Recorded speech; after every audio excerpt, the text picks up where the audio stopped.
Cuando la madrastra Carmen abandonó a 2 niños en un rancho olvidado, con solo 5 ovejas flacas y una deuda de 8,000 pesos, estaba segura de que no sobrevivirían ni 30 días. Pensó que lo perderían todo, pero se equivocó. 6 meses después, lo que Ricardo, el hermano mayor codicioso, encontró, lo dejó sin palabras. No eran cenizas, no eran cadáveres, era un rancho valuado en millones de pesos con 50 ovejas sanas y 5 hectáreas de alfalfa verde. ¿Cómo 2 niños de 7 y 3 años lograron encontrar un manantial subterráneo en medio de tierra seca, valuado en más de $500,000 de pesos, cosechar 2,500 kilos de alfalfa premium en solo 30 días y pagar toda la deuda, ganar un juicio en los tribunales contra un hombre con abogados, dinero y poder? Hay 2 tipos de personas que ven este video. 1, los que son como Ricardo. Lo ven, toman la información y desaparecen. Sin like, sin suscribirse. 2. Los que son como Mateo creen que el valor merece ser reconocido. ¿Tú quién eres? Si eres Mateo, suscríbete más, da like más, comparte. Si eres Ricardo, bueno, al menos deja un like antes de irte. No te vamos a juzgar. Pero Mateo se pondrá muy triste. Y esta historia no es solo sobre Mateo y Lucía, es la historia de 2 niños que convirtieron el abandono en un milagro, y tú también puedes. La lluvia golpeaba el techo de lámina con un ritmo monótono que marcaba las últimas horas de Carmen Sánchez. En la penumbra de aquella habitación pequeña, iluminada apenas por una vela que parpadeaba sobre la mesita de noche, Mateo sostenía un trapo húmedo, con sus manos pequeñas y callosas manos, que no deberían tener callos a los 7 años. Pasó el trapo por la frente de Carmen con cuidado, como si temiera romperla. La mujer respiraba con dificultad. Cada inhalación era una batalla que estaba perdiendo. Sus labios agrietados se movían sin emitir sonido. «Aguante, señora Carmen», susurró Mateo, su voz apenas audible sobre el tamborileo de la lluvia. «Aguante un poco más». No sabía por qué le pedía que resistiera, quizás porque a pesar de todo, a pesar de los 3 años de miradas frías, de comidas escasas, de palabras duras que cortaban más que cualquier golpe, no quería estar completamente solo en el mundo. Lucía era demasiado pequeña para entender, y él solo tenía 7 años. Sus ojos se desviaron hacia las 2 sillas vacías junto a la ventana. Ricardo había prometido volver. «Solo voy a descansar unas horas, mamá, no se va a morir». Esta noche había dicho con esa sonrisa que nunca alcanzaba sus ojos. Patricia lo había seguido. «Yo también tengo que irme, mi esposo me necesita en casa». Y se habían ido dejando a un niño de 7 años para enfrentar la muerte. Mateo ya no se sorprendía. Había aprendido hace mucho que las palabras de los adultos eran como las promesas escritas en arena, desaparecían con la primera lluvia. En la esquina, sobre una lona de plástico, Lucía dormía acurrucada abrazando su osito de peluche remendado. Tenía 3 años, y no entendía por qué vivían en esa casa donde nadie sonreía. ¿Por qué su hermano trabajaba desde antes del amanecer? ¿Por qué la señora en la cama grande siempre fruncía el ceño cuando la miraba? Eran las 2:30 de la madrugada cuando sucedió. Carmen abrió los ojos de repente, no los ojos vidriosos y perdidos de los últimos días, sino ojos claros, enfocados, casi vivos. Su mano, que había estado inmóvil durante horas, se disparó hacia adelante y agarró la muñeca de Mateo con una fuerza sorprendente. El niño dio un respingo, casi tirando la palangana de agua. «Mateo». La voz de Carmen era un susurro áspero, pero había urgencia en ella. «Mi hijo valiente». Mateo se quedó helado. Ella nunca lo había llamado así. Nunca hijo, siempre niño o simplemente nada. Carmen lo jaló más cerca a sus ojos, buscándolos de él con una intensidad desesperada. «Perdóname. Por ser cruel, cada palabra parecía costarle un esfuerzo tremendo. Pero no puedo explicar ahora. Ve a la granja, busca mi corazón enterrado, y entenderás que nunca te abandoné». «¿Qué granja, Mateo?» Apenas podía procesar las palabras. «No entiendo, señora. La vieja granja de ovejas. Es tuya. Todo es tuyo. Las lágrimas corrían por las mejillas hundidas de Carmen. No dejes que nadie te lo quite. Prométeme. La confusión se arremolinaba en la mente de Mateo, pero había algo en los ojos de Carmen, algo que nunca había visto antes: súplica, amor, desesperación. Lo prometo, señora, dijo su propia voz quebrándose. Carmen sonrió entonces, una sonrisa pequeña y triste que transformó su rostro exhausto. Su mano aflojó el agarre, cayendo suavemente sobre la sábana delgada. Mi niño valiente, más fuerte de lo que crees, susurró. Y entonces, con una última exhalación, que sonó como un suspiro de alivio, Carmen Sánchez cerró los ojos y no volvió a abrirlos. Mateo se quedó inmóvil, sosteniendo aún el trapo húmedo, mirando el rostro de la mujer que por 3 años había sido su torturadora, y en estos últimos 3 meses de enfermedad, algo más complicado que no tenía palabras para nombrar. Las lágrimas llegaron sin permiso, silenciosas y calientes, rodando por sus mejillas sucias. No sabía si lloraba por Carmen o por sí mismo, por la confusión de sus últimas palabras, o por el peso de estar completamente solo ahora con una niña de 3 años que dependía de él. Se inclinó hacia adelante, apoyó su frente contra el borde de la cama y lloró en silencio para no despertar a Lucía. Afuera la lluvia seguía cayendo, lavando el mundo en la oscuridad. Mateo no durmió esa noche. Sostuvo el cuerpo frío de Carmen hasta que el amanecer gris se filtró por la ventana mugrienta. Las palabras de ella seguían girando en su mente como un acertijo sin respuesta: busca mi corazón enterrado. Nunca te abandoné. No sabía entonces que en menos de 24 horas descubriría que aquellas palabras eran tanto una promesa como una advertencia, porque la verdadera traición aún no había comenzado. 3 días después, la muerte de Carmen se había vuelto oficial. El funeral fue breve. Bajo un sol abrasador, el féretro de Carmen Sánchez descendió a la tierra del cementerio de Pueblo Viejo. Ricardo, con un traje negro prestado, se desplomó sobre el ataúd con un grito desgarrador. «Mamá, ¿por qué nos dejaste?». Patricia lo siguió abrazando la madera con desesperación dramática. La gente murmuraba con compasión, pero cuando las miradas se apartaban, Ricardo susurraba a Patricia: «¿Cuánto crees que nos dejó?». Mateo había permanecido en la última fila sosteniendo a Lucía. Nadie más les había dirigido la palabra. Durante 3 días, desde la muerte de Carmen, habían dormido en la casa vacía, esperando instrucciones que nunca llegaban. Hasta hoy. Ahora, 2 horas después del funeral, en la oficina del abogado Torres, ese patrón se repetía. Ricardo y Patricia ocupaban las sillas acolchonadas frente al escritorio. Mateo y Lucía estaban en sillas de madera junto a la pared como muebles olvidados. Don Esteban permanecía de pie cerca de la puerta, observando con ojos cansados. El abogado Torres carraspeó ajustándose los lentes. «Procederemos con la lectura del testamento». Su voz era monótona. «A Ricardo Fuentes Sánchez le heredo la casa principal en calle Hidalgo, valor de 200,000 pesos y 80,000 pesos en efectivo». Los ojos de Ricardo brillaron. Cerró su puño en victoria apenas contenida. «A Patricia Fuentes de Mendoza, el negocio Uñas y Belleza Carmen, valor de 150,000 pesos y 70,000 pesos en efectivo». Patricia exhaló aliviada, tocando el crucifijo en su cuello. Mateo sintió su estómago apretarse. ¿Dónde vivirían él y Lucía? Lucía balanceaba sus piernas. «Teo, ya nos podemos ir». «Shh, espera», susurró él. A Mateo y Lucía les heredó la propiedad Granja San Miguel en Pueblo Viejo, con 5 hectáreas. Ricardo estalló en carcajadas.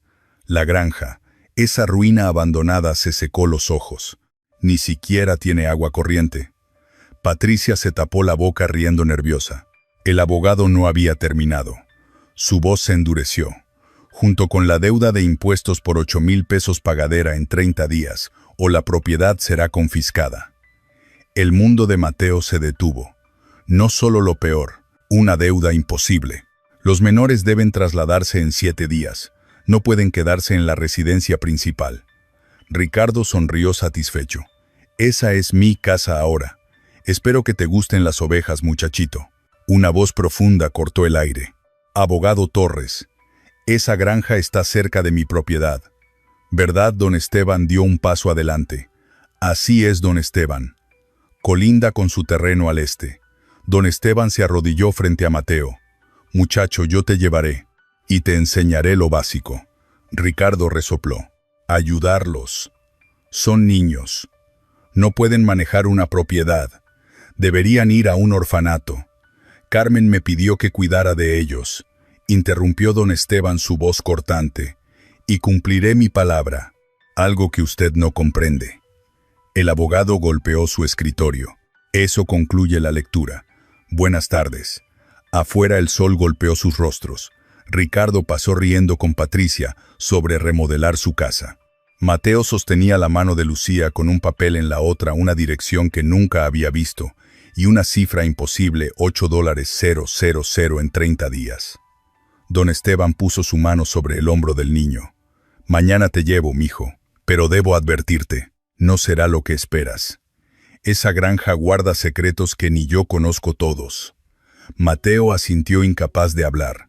No sabía que a 45 kilómetros el teléfono de Ricardo sonaba. Don Ricardo, su vecino, don Esteban, ha estado comprando semillas caras y va seguido a esa granja vieja.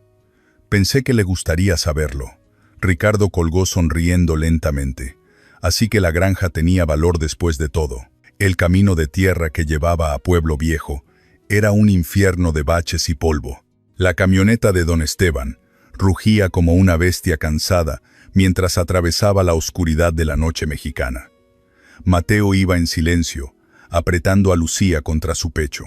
La niña había llorado hasta quedarse sin voz, ahora solo temblaba en sueños inquietos. Don Esteban no había dicho mucho desde que los recogió frente a la casa de Carmen. Solo una frase que Mateo no podía olvidar. Su mamá Carmen me pidió que cuidara de ustedes. Yo cumplo mi palabra. ¿Por qué Carmen le pediría eso a un extraño? Mateo no entendía nada. Carmen nunca les había mostrado amor. ¿Por qué ahora, después de muerta, les dejaba algo? ¿Y por qué algo tan inútil como una granja abandonada? 6 horas después, cuando el sol apenas comenzaba a asomar en el horizonte, la camioneta se detuvo frente a una cerca de alambre. Oxidado. Un letrero de madera medio podrido colgaba torcido de un poste. Granja San. Miguel Mateo bajó con Lucía en brazos. El aire olía a tierra seca, estiércol viejo y abandono. Lo que tenía frente a él no era una granja, era un cementerio de sueños. La casa principal era una estructura de madera carcomida por los años, con ventanas rotas y un techo que parecía a punto de colapsar. El corral de ovejas era un círculo de postes caídos y alambre enredado. Y en el centro de todo 5 ovejas flacas y sucias lo miraban con ojos vidriosos como si también estuvieran esperando la muerte. Aquí vamos a vivir, murmuró Mateo, sintiendo que sus piernas cedían. Don Esteban caminó despacio hacia el granero, empujó la puerta con esfuerzo y encendió un farol de queroseno. La luz temblorosa reveló un espacio lleno de herramientas oxidadas, sacos de grano vacíos y telarañas tan gruesas que parecían cortinas. Pero en una esquina había 2 cobijas limpias dobladas sobre un colchón delgado. «Preparé esto anoche», dijo don Esteban con voz suave. «No es mucho, pero es un techo, y eso ya es algo». Mateo dejó a Lucía sobre el colchón y se dejó caer de rodillas. Las lágrimas que había contenido durante días finalmente brotaron sin control. No eran lágrimas silenciosas, eran sollozos profundos que le rasgaban el pecho. ¿Por qué nos odiaba tanto?, gritó al vacío. ¿Por qué nos dejó esto? No somos nada, no sabemos nada de ovejas. Vamos a morir aquí. Don Esteban se arrodilló junto a él y puso una mano grande y callosa sobre su hombro. Tu mamá Carmen no te odiaba, mijo. Sé que es difícil de creer ahora, pero ella tenía sus razones. Razones que entenderás cuando llegue el momento. Mateo levantó la mirada confundido. Usted sabía a Carmen. Sabía lo que nos hacía. Don Esteban asintió lentamente, sus ojos cargados de un secreto que no estaba listo para revelar. La conocí hace muchos años, y sé que esta granja no es lo que parece. Pero para descubrir la verdad, tendrás que confiar en mí, y tendrás que recordar las últimas palabras que ella te dijo. Busca mi corazón enterrado. Mateo sintió un escalofrío. ¿Cómo sabía don Esteban eso? El anciano se puso de pie y caminó hacia la puerta. Antes de salir se giró una última vez. Descansen. Mañana comenzaremos a buscar ese corazón, porque aquí en esta tierra maldita está enterrado algo que cambiará todo. La puerta se cerró con un crujido. Mateo se acostó junto a Lucía rodeándola con sus brazos. Afuera, el sol comenzaba a iluminar las 5 hectáreas de tierra seca y ovejas moribundas. Pero en algún lugar de esa desolación, un secreto esperaba, y Mateo sin saberlo estaba a punto de descubrirlo. Mateo no había dormido. Mientras Lucía respiraba suave a su lado, él no podía dejar de pensar en las palabras de don Esteban. Busca mi corazón enterrado. ¿Dónde podría estar el corazón de Carmen? En la tierra, en la casa, en algún lugar secreto de la granja. A las 5:30 de la mañana, cuando el cielo apenas comenzaba a teñirse de naranja pálido, Mateo salió del granero con la linterna que don Esteban le había dejado. El aire frío de la madrugada le cortaba la piel, pero no le importaba. Tenía que encontrar respuestas. Comenzó por la casa principal. Las tablas del piso crujían bajo sus pies mientras exploraba cada rincón. Nada, solo polvo moho y el olor acre de años de abandono. Después revisó el corral, movió piedras, escarbó en la tierra seca, buscó debajo de los comederos de las ovejas. Nada. 2 horas más tarde, exhausto y cubierto de tierra, Mateo entró al cobertizo donde dormía Lucía. Se dejó caer contra la pared sintiendo la frustración arderle en el pecho. Quizás don Esteban estaba equivocado. Quizás Carmen no había dejado nada más que dolor. Entonces su pie tropezó con algo. Una tabla del piso sonaba diferente, más hueca. Mateo se arrodilló y con las manos temblorosas levantó la tabla podrida.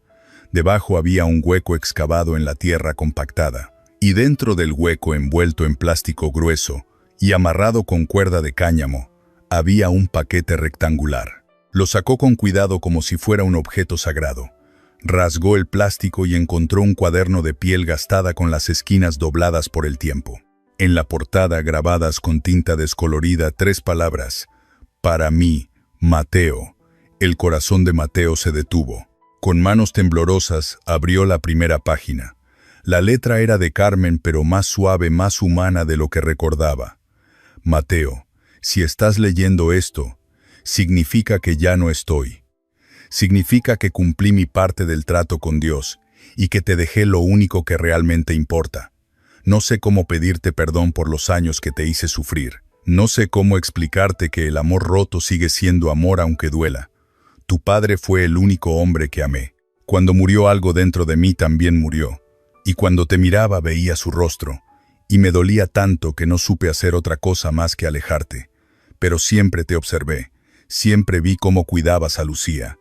Siempre supe que eras más fuerte que yo. Esta granja no es una maldición. Es mi última oportunidad de demostrarte que eres digno de todo. Que eres capaz de construir algo hermoso desde las cenizas. Lee el diario completo, hijo mío, especialmente la página 47. Perdóname, y perdónate a ti mismo por haberme odiado, con un amor que nunca supe darte, Carmen. Las lágrimas caían sobre el papel amarillento. Mateo no podía respirar. Todas las preguntas que había cargado durante años comenzaban a tener respuestas. Carmen lo había amado. A su manera destrozada, lo había amado.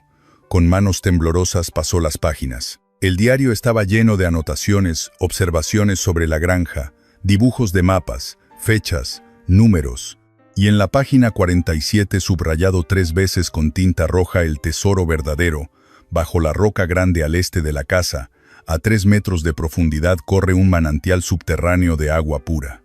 Vale más que todo lo que dejé a Ricardo y Patricia juntos.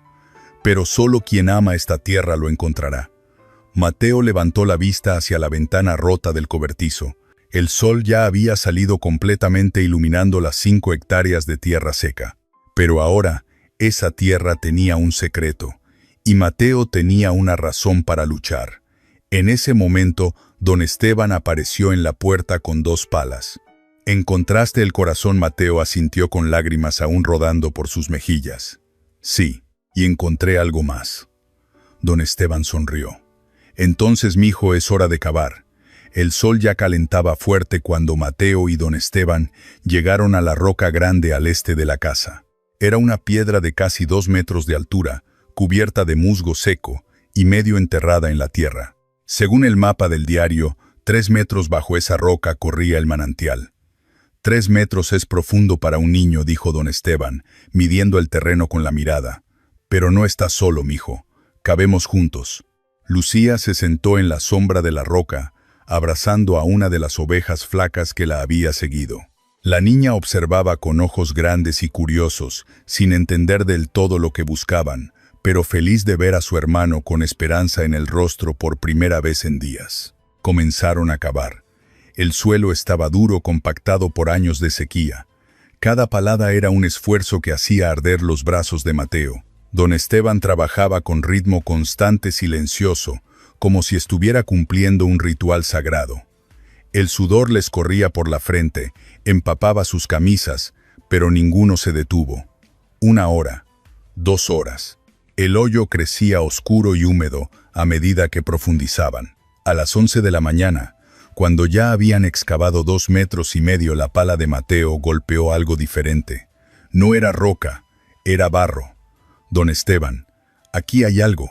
El anciano bajó al hoyo con agilidad sorprendente.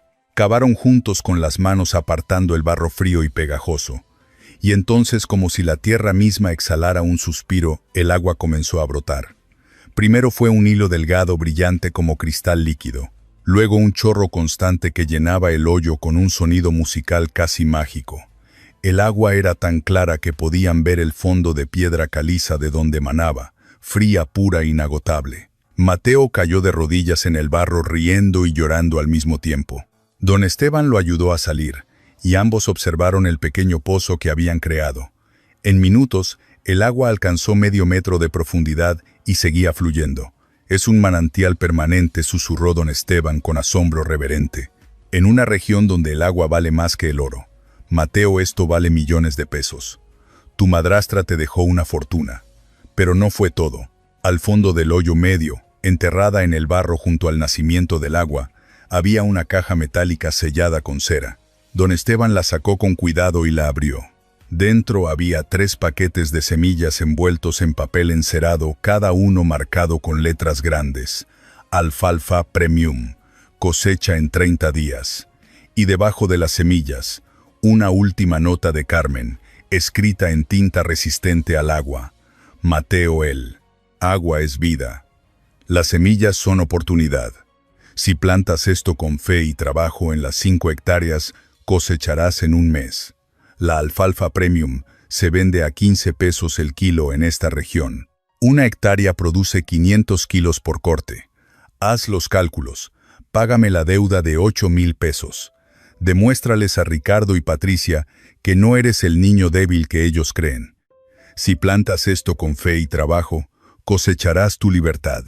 Carmen Mateo apretó la nota contra su pecho, sintiendo que algo roto dentro de él comenzaba a sanar. No era solo el agua o las semillas, era la certeza de que Carmen, a pesar de todo, había creído en él. Vamos a plantar, dijo con voz firme, más madura de lo que sus 7 años permitían. Don Esteban me enseña. El anciano sonrió con orgullo. Será un honor, mijo. Lucía corrió hacia ellos riendo mientras chapoteaba en el agua del pozo. Por primera vez desde la muerte de Carmen, la granja no parecía una maldición. Parecía un regalo. Pero en la colina lejana, oculto entre los matorrales, un hombre con binoculares observaba la escena. Ricardo Fuentes bajó los binoculares lentamente, sus ojos brillando con codicia. Había visto el agua, y ahora sabía exactamente lo que esa granja valía. 15 días habían cambiado todo. El campo de alfalfa se extendía como una alfombra verde esmeralda bajo el sol de la tarde. Las plantas habían alcanzado 20 centímetros de altura, sus hojas brillantes y saludables, gracias al agua constante del manantial. Don Esteban había construido un sistema de riego simple pero efectivo con tubos de bambú y canales de madera.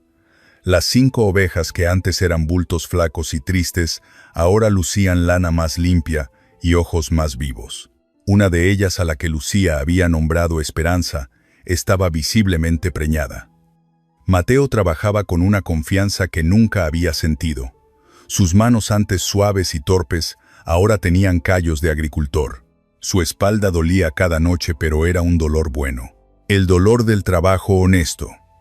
Lucía cantaba mientras regaba las plantas más cercanas a la casa, su voz infantil llenando el aire con una alegría que había estado ausente por demasiado tiempo. Todo parecía perfecto, hasta que el BMW negro apareció al final del camino de tierra. Mateo reconoció el auto inmediatamente. Era de Ricardo. El vehículo se detuvo frente a la cerca de alambre. Ricardo bajó vestido con traje oscuro y lentes de sol caros, completamente fuera de lugar en el paisaje rural. Detrás de él bajó Patricia con vestido azul claro y expresión incómoda. Ella evitaba mirar directamente a los niños. «Vaya, vaya», dijo Ricardo con voz que destilaba sarcasmo. «Parece que los huerfanitos están jugando a ser granjeros». Don Esteban apareció de inmediato, colocándose entre Ricardo y los niños como un escudo silencioso. «Ricardo, Patricia, ¿qué los trae por aquí?» Ricardo caminó lentamente hacia el campo de alfalfa, sus zapatos italianos hundiéndose en la tierra húmeda. Sus ojos recorrían cada centímetro del terreno con una codicia apenas disimulada. Se detuvo frente al manantial donde el agua corría limpia y constante por los canales de riego. «Impresionante», dijo, y su sonrisa era la de un tiburón. «Nunca imaginé que esta tierra muerta tuviera agua». «¿Cuánto crees que vale esto, don Esteban?»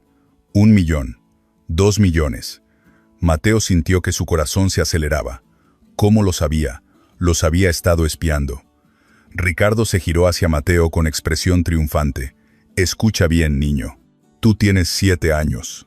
No puedes administrar una propiedad legalmente. Necesitas un tutor. Y dado que soy tu hermano mayor por parte de tu padre», hizo una pausa dramática, «tengo todo el derecho de solicitar la tutela legal ante el juez». «Eso no es», comenzó don Esteban. «Es completamente legal», interrumpió Ricardo. «Y cuando sea tu tutor, Mateo, yo administraré esta granja. Por tu bien, por supuesto». Las palabras eran miel, pero el veneno era obvio. Mateo dio un paso adelante, sus puños apretados. Ya no era el niño asustado que había sido en el funeral. «Esta granja es nuestra. Carmen nos la dejó a mí y a Lucía. Usted ya recibió su casa y su dinero. No tiene derecho a quitarnos lo nuestro». Ricardo se rió, un sonido frío y cortante. «Derecho, niño, yo tengo abogados. Tengo dinero. Tengo contactos. Tú tienes tierra y agua, pero no tienes poder. Y en este mundo el poder es lo único que importa». Se acercó hasta quedar a centímetros de Mateo, su sombra, cubriéndolo completamente. «Dentro de una semana presentaré la solicitud de tutela. Y no hay nada que tú o ese viejo puedan hacer para detenerme». Patricia, que había permanecido en silencio todo el tiempo, finalmente habló. Su voz era apenas un susurro quebrado. «Ricardo, son solo niños. Ya recibimos nuestra parte. ¿Por qué no podemos simplemente...?» «Cállate», la cortó Ricardo con violencia, que hizo a Lucía retroceder asustada. Patricia bajó la mirada, lágrimas brillando en sus ojos. Pero por un instante, antes de girarse hacia el auto, miró a Mateo. Y en esa mirada había algo que Mateo no había visto antes. Culpa, vergüenza, y quizás, solo quizás, un destello de conciencia. Ricardo caminó de regreso a su BMW, dejando huellas de lodo en su camino. Antes de subir, se giró una última vez. «Disfruta tu granjita mientras puedas, Mateo. Muy pronto será mía». El auto arrancó levantando una nube de polvo que tardó minutos en disiparse. Mateo se quedó inmóvil mirando el camino vacío. Don Esteban puso una mano en su hombro. «No dejaremos que te la quite, mijo». Pero por primera vez desde que encontraron el manantial, Mateo sintió miedo. Ricardo no estaba jugando, y la batalla apenas comenzaba. Esa noche Mateo no durmió. Con el farol de queroseno encendido en el cobertizo, abrió el diario de Carmen en la página 89. Sus ojos recorrían las palabras una y otra vez, buscando la respuesta que sabía que Carmen había dejado, y la encontró. «Mateo, si Ricardo viene por la granja, y vendrá porque es codicioso, tu única defensa es demostrar que eres capaz. Paga la deuda de 8,000 pesos antes del día 30. Consigue testigos de la comunidad que den fe de tu trabajo. No pelees con palabras, pelea con resultados. La tierra no miente. Las manos que la trabajan tampoco. Carmen Mateo cerró el diario con determinación renovada. Tenía 3 días para cosechar la alfalfa, venderla y pagar la deuda. Día 27. La cosecha comienza. Con don Esteban Mateo, cortó la alfalfa hectárea por hectárea. El trabajo era agotador. La hoz pesaba en sus manos pequeñas, pero no se detuvo. Lucía ataba los manojos que su hermano cortaba sus deditos trabajando con concentración absoluta. Al atardecer, habían completado 2 hectáreas. Día 28. La comunidad se une. Cuando Mateo llegó al campo, al amanecer, encontró una sorpresa que le arrancó lágrimas. 15 hombres y mujeres de Pueblo Viejo estaban esperándolo con hoces, rastrillos y sonrisas. Don Esteban nos contó lo que está pasando, dijo un ganadero de barba gris.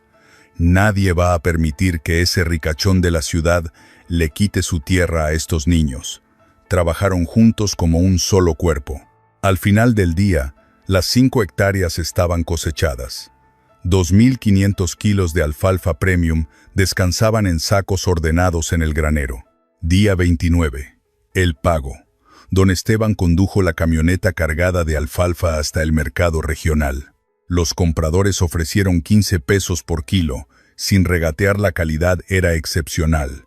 Total recaudado $37,500 pesos, pero después de descontar costos de transporte y una pequeña compensación para los vecinos que ayudaron, Mateo tenía $6,500 pesos limpios. Faltaban $1,500. Don Esteban sacó un sobre arrugado de su bolsillo. Dentro había billetes gastados, ahorros de toda una vida. No es un regalo, mijo, es un préstamo. Me lo pagarás cuando puedas. Mateo abrazó al anciano con fuerza, incapaz de hablar. A las 4:00 p.m. del día 29, Mateo entró a la oficina del registro público de la propiedad, con $8,000 pesos exactos. El funcionario selló el recibo, con expresión de sorpresa. Deuda saldada, Granja, San Miguel, 29 de marzo, 2026. Afuera en el estacionamiento, Ricardo observaba desde su BMW. Mateo vio su rostro a través del vidrio polarizado. Sorpresa, rabia, incredulidad. El niño levantó el recibo sellado y lo mostró. Un gesto silencioso pero devastador. Ricardo arrancó el motor con violencia y se marchó dejando marcas de llanta en el pavimento. Esa noche la bendición. Cuando Mateo regresó a la granja, encontró a Lucía gritando de emoción en el corral. Esperanza, la oveja preñada, había dado a luz. Pero no a un cordero, a 2 gemelos. Algo extremadamente raro en ovejas. Uno tenía lana blanca pura, el otro manchas doradas que brillaban bajo la luz del farol. Mateo, son un milagro, gritó Lucía. Don Esteban se acercó, sus ojos brillando con emoción contenida. Los gemelos en ovejas son señal de bendición, mijo. En toda mi vida solo he visto esto 2 veces. Esta tierra te está diciendo algo, has sido aceptado. Mateo se arrodilló junto a los corderos, sintiendo sus pequeños corazones latir contra sus palmas. Lucía ya les había puesto nombres. Este es Promesa, dijo señalando al blanco. Y este es Libertad. Mateo sonrió a través de las lágrimas. La deuda estaba pagada. La tierra había respondido. Y Carmen, desde algún lugar más allá de la muerte, había cumplido su última promesa. Pero la paz duraría poco. Esa misma noche, don Esteban recibió una notificación oficial. 5 días después, la sala del juzgado estaba llena hasta el último asiento. Mateo nunca había visto tanta gente reunida por él. Don Esteban, los 15 vecinos, que lo ayudaron con la cosecha, el padre Miguel, incluso familias con niños que se sentaban en el suelo. Todos habían venido a defender al niño de 7 años que había transformado una tierra maldita en un milagro. Ricardo entró con traje negro impecable y su abogado un hombre de corbata roja que parecía más tiburón que humano. Patricia lo seguía 2 pasos atrás con los ojos hinchados y las manos temblando.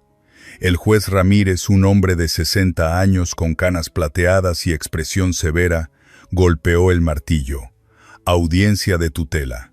Ricardo Fuentes Sánchez solicita la tutela legal de los menores Mateo y Lucía.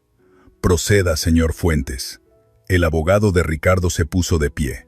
Su señoría, mi cliente, es el hermano mayor de estos niños. Los menores de 7 y 3 años no tienen capacidad legal para administrar una propiedad de 5 hectáreas. La ley es clara. Necesitan un tutor adulto. Mi cliente, como único pariente varón mayor de edad, tiene el derecho y la responsabilidad de proteger sus intereses. Mateo sintió que el piso se movía bajo sus pies.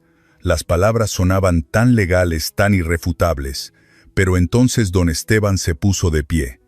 Con respeto, su señoría, solicito permiso para testificar. El juez asintió. Concedido. Don Esteban caminó al frente su bastón, golpeando el suelo de madera con autoridad. Yo, Esteban Morales, vecino de Pueblo Viejo por 50 años. Doy fe, este niño ha trabajado esa tierra con sus propias manos. Ha pagado una deuda de 8,000 pesos en tiempo récord. Ha cosechado 2,500 kilos de alfalfa. Ha ganado el respeto de toda esta comunidad.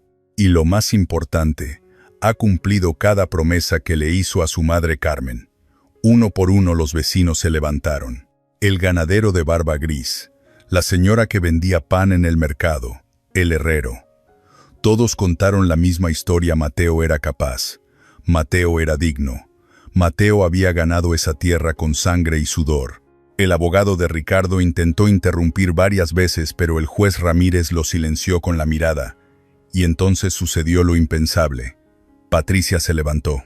Su voz era apenas un susurro al principio, pero fue ganando fuerza con cada palabra. Su señoría, yo debo confesar algo. Mi hermano Ricardo no quiere proteger a estos niños, quiere robarles. Él los espió durante semanas. Descubrió que la granja tiene un manantial subterráneo que vale millones. No le importan Mateo y Lucía, solo le importa el dinero. La sala estalló en murmullos. Ricardo se puso rojo de furia. Cállate, Patricia. Estás traicionando a tu propia familia. Patricia se giró hacia él con lágrimas corriendo por sus mejillas. No, Ricardo, estoy haciendo lo correcto, por primera vez en mi vida. El juez Ramírez golpeó el martillo exigiendo silencio. Luego miró al abogado Torres, que había permanecido callado en una esquina. Abogado Torres, usted fue el encargado del testamento de la señora Carmen. ¿Tiene algo que agregar? Torres se puso de pie y sacó un sobre sellado con lacre rojo. Su señoría, la señora Carmen, me entregó esta carta con instrucciones específicas. Solo debía abrirse si Ricardo intentaba quedarse con la granja. Rompió el sello y leyó en voz alta. Al juez que lea esto. Ricardo es mi hijo biológico, pero Mateo es el hijo de mi corazón. Le dejo la granja San Miguel porque sé que él la amará. La propiedad incluye un manantial subterráneo valorado en más de 500,000 pesos. Ricardo recibirá esto solo si Mateo falla, porque sé que Ricardo no ama la tierra, solo ama el dinero. Mateo es más hombre a los 7 años que Ricardo a los 35. Que la justicia proteja al que trabaja, no al que roba. Carmen Sánchez. El silencio en la sala era absoluto. El juez Ramírez miró a Ricardo con disgusto evidente. Luego miró a Mateo con algo que parecía respeto. Esta audiencia queda cerrada. Emitiré mi fallo mañana. Pero todos en esa sala ya sabían cuál sería. La comunidad aplaudió. Mateo abrazó a don Esteban, incapaz de creer lo que acababa de suceder. La batalla estaba ganada. Esa noche, mientras Lucía dormía, abrazando a uno de los corderos, Mateo abrió el diario, en las últimas páginas que no había leído, las que Carmen había titulado Mi historia. Las palabras aparecieron como ventanas a un pasado que nunca había conocido. Mateo, debo contarte quién fui, para que entiendas por qué fui cruel. Crecí pobre, mis padres me consintieron para compensar la pobreza. Me hicieron débil. Me casé joven con un hombre que prometía salvación, pero me dio infierno. Alcoholismo, golpes, gritos. Y yo era demasiado débil para proteger a Ricardo y Patricia del trauma de verlo. Cuando él murió, juré nunca más permitiría que mis hijos fueran débiles como yo. Pero me excedí. Con Ricardo y Patricia los consentí de nuevo, repitiendo los errores de mis padres. Se volvieron blandos codiciosos. Cuando llegaste tú y Lucía, vi una última oportunidad. Pensé que siendo dura los haría fuertes, pero confundí dureza con crueldad. Traté de hacerte fuerte rompiéndote. Me equivoqué, mi niño. La verdadera fuerza no viene del dolor que otros te infligen, sino del amor que eliges dar a pesar del dolor. Tú me enseñaste eso en mis últimos días. Tú, un niño de 7 años, mostraste más fuerza cuidándome que yo en toda mi vida. Perdóname. Y gracias por demostrar que el amor roto aún puede sanar. Carmen Mateo cerró el libro, las lágrimas cayendo libremente ahora. No de tristeza, sino de comprensión. Ella me amaba, susurró a la oscuridad. Solo. No sabía cómo. Don Esteban, que había estado sentado en silencio cerca, se acercó y puso una mano en el hombro del niño. El amor roto sigue siendo amor, mijo, y tú lo sanaste siendo quien eres. Mateo lloró entonces, como no había llorado desde que Carmen murió. No por la mujer cruel que lo había maltratado, sino por la mujer rota que había intentado a su manera torcida prepararlo para sobrevivir. A la mañana siguiente, Lucía despertó a Mateo con gritos de alegría. Teo, promesa y libertad están grandes. Mira, los corderos gemelos, ahora de 2 semanas, saltaban en el corral con energía. Sus lanas blancas brillaban bajo el sol, perfectamente saludables. Don Esteban los examinó con ojo experto. Con estos 2 como reproductores, pueden comenzar un verdadero negocio de cría. El legado de Carmen sigue creciendo incluso ahora. Mateo miró los corderos, la granja revivida, los campos verdes. Carmen le había dado mucho más que tierra y agua. Le había dado prueba de su propio valor. Por la tarde, Mateo y Lucía caminaron al cementerio del pueblo. Don Esteban los llevó, pero se quedó atrás dándoles espacio. La tumba de Carmen era simple, una cruz de madera, con su nombre tallado. Alguien había dejado flores silvestres recientes. Probablemente Patricia. Mateo se arrodilló, Lucía a su lado. Señora Carmen. Comenzó, luego se detuvo. No, eso no era correcto. Mamá Carmen intentó de nuevo, la palabra extraña en su lengua pero más verdadera. Gracias, por la granja, por las semillas, por el agua, pero sobre todo, gracias por creer en mí cuando ni yo lo hacía. Su voz se quebró. Entiendo ahora, entiendo que me amabas. A tu manera rota, pero me amabas. Y prometo cuidar de Lucía. Y de tu legado. Lo prometo. Lucía puso su dibujo del tractor y los corderos junto a las flores. Abuela Carmen, mira, la granja es bonita ahora, y promesa y libertad te dicen. Gracias también. El viento sopló suavemente moviendo las flores casi como una caricia. Mateo sintió algo soltarse en su pecho, algo que había estado apretado desde el día que Carmen murió.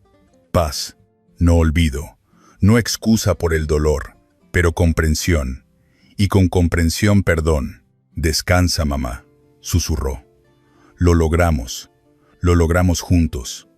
Cuando regresaron a la camioneta, don Esteban vio algo diferente en los ojos de Mateo. Ya no era el niño aterrorizado que había llegado a esta tierra hace apenas 2 meses.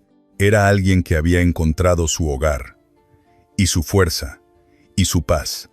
La mañana del 15 de marzo de 2026 llegó con un cielo azul que Mateo nunca había visto tan limpio. Desde la colina donde Carmen solía sentarse, el niño de 8 años observaba la transformación que había cambiado no solo la granja, sino su vida entera. 5 hectáreas de alfalfa verde brillante se extendían como un mar esmeralda. Las 50 ovejas pastaban tranquilas, incluyendo a Promesa y Libertad, los corderos gemelos que ahora tenían 6 meses y eran el orgullo del rebaño. El manantial subterráneo alimentaba un sistema de riego que don Esteban había diseñado con paciencia. La casa, antes un refugio de madera podrida, ahora lucía paredes blancas, ventanas nuevas y un techo de tejas rojas que brillaba bajo el sol. Mateo. «Ya llegaron todos», gritó Lucía, desde abajo, su voz llena de alegría pura. Mateo sonrió. Hoy era el día de la fiesta de agradecimiento, una celebración que la comunidad de Pueblo Viejo había organizado para honrar la memoria de Carmen y el milagro de la granja San Miguel. Más de 100 personas llenaban el terreno, familias enteras, con niños corriendo entre las ovejas, mesas largas cargadas de pozole, tamales, agua de Jamaica y pan dulce recién horneado. Don Esteban se acercó despacio apoyándose en su bastón. Sus ojos brillaban con lágrimas que nunca caían. Tu mamá Carmen estaría orgullosa, mijo. Has honrado su legado mejor de lo que ella soñó. Mateo asintió sintiendo el peso dulce de esas palabras. 6 meses atrás había estado roto, abandonado, sin esperanza. Ahora era el símbolo viviente de que el amor, incluso el amor roto, podía transformarse en algo hermoso. Patricia apareció entre la multitud cargando una canasta de flores silvestres. Sus ojos antes fríos ahora reflejaban calidez genuina. Se arrodilló frente a Mateo y Lucía. Niños, quiero pedirles perdón, de nuevo, y siempre que haga falta. Su voz se quebró. Carmen me enseñó una lección que tardé demasiado en aprender. La familia no es sangre, es lealtad. Si me lo permiten, quiero ser parte de su familia, no como madrastra, sino como tía, como amiga. Lucía, sin pensarlo, 2 veces la abrazó. Mateo extendió la mano y Patricia la tomó apretándola con fuerza. Tía Patricia, dijo Mateo con firmeza, bienvenida a casa. Un aplauso estalló entre los presentes. Alguien gritó, ¡viva la granja San Miguel! Y el eco retumbó por las colinas. Más tarde, mientras el sol comenzaba a descender, el padre Miguel se acercó con una carta sellada. Mateo, esto llegó esta mañana, de la Universidad Autónoma de Oaxaca. Mateo abrió el sobre con manos temblorosas. Era una carta de aceptación para un programa especial de educación para niños rurales excepcionales, con beca completa. Podría estudiar sin abandonar la granja. Podría tener un futuro. Sus ojos se llenaron de lágrimas mientras miraba hacia la tumba de Carmen, en lo alto de la colina marcada ahora con una cruz de madera tallada y rodeada de flores. Gracias, mamá Carmen, susurró, por creer en mí cuando nadie más lo hizo. Lucía tomó su mano. Mateo, seremos felices para siempre. Mateo la levantó en brazos, mirando el horizonte dorado. Sí, hermanita, para siempre. Y por primera vez en su corta vida, Mateo supo que era verdad. La historia de Mateo y Lucía no es solo un cuento. Es un manual de vida que nos enseña 3 verdades fundamentales que todos, sin importar la edad, debemos recordar. Primera lección. El abandono puede ser un regalo disfrazado. Cuando Carmen dejó a Mateo, esa granja inútil parecía una maldición, pero en realidad le estaba dando algo que el dinero nunca podría comprar, la oportunidad de demostrar su valor. A veces, las situaciones más difíciles son exactamente lo que necesitamos para descubrir quiénes somos realmente. No maldigas la tierra árida que te han dejado. Pregúntate, ¿qué puedo construir aquí que nadie más vio posible? Segunda lección. La verdadera riqueza no está en lo que heredas, sino en lo que construyes. Ricardo heredó 200,000 pesos y una casa. Mateo heredó deudas y ovejas moribundas. 6 meses después, Ricardo seguía siendo el mismo hombre codicioso, mientras Mateo se había convertido en un líder respetado por toda su comunidad. El dinero desaparece, las propiedades se derrumban, pero las habilidades que desarrollas, el carácter que forjas y el respeto que ganas, esos son tesoros que nadie puede quitarte. Tercera lección. Nunca subestimes el poder de una comunidad que cree en ti. Mateo no lo logró solo. Don Esteban le enseñó. 15 vecinos cosecharon con él. El padre Miguel testificó por él. Patricia encontró su conciencia y lo defendió. Incluso Carmen desde la tumba trazó cada paso de su victoria. Esto nos recuerda que pedir ayuda no es debilidad, es sabiduría. Y cuando encuentres a alguien dispuesto a creer en ti cuando nadie más lo hace, valóralo como el tesoro más grande de tu vida. Al final, la pregunta no es, ¿qué te dejaron? La pregunta es, ¿qué harás con lo que tienes? Mateo tenía tierra seca, ovejas enfermas y una deuda imposible, pero también tenía algo más poderoso, la negativa a rendirse, y eso cambió todo.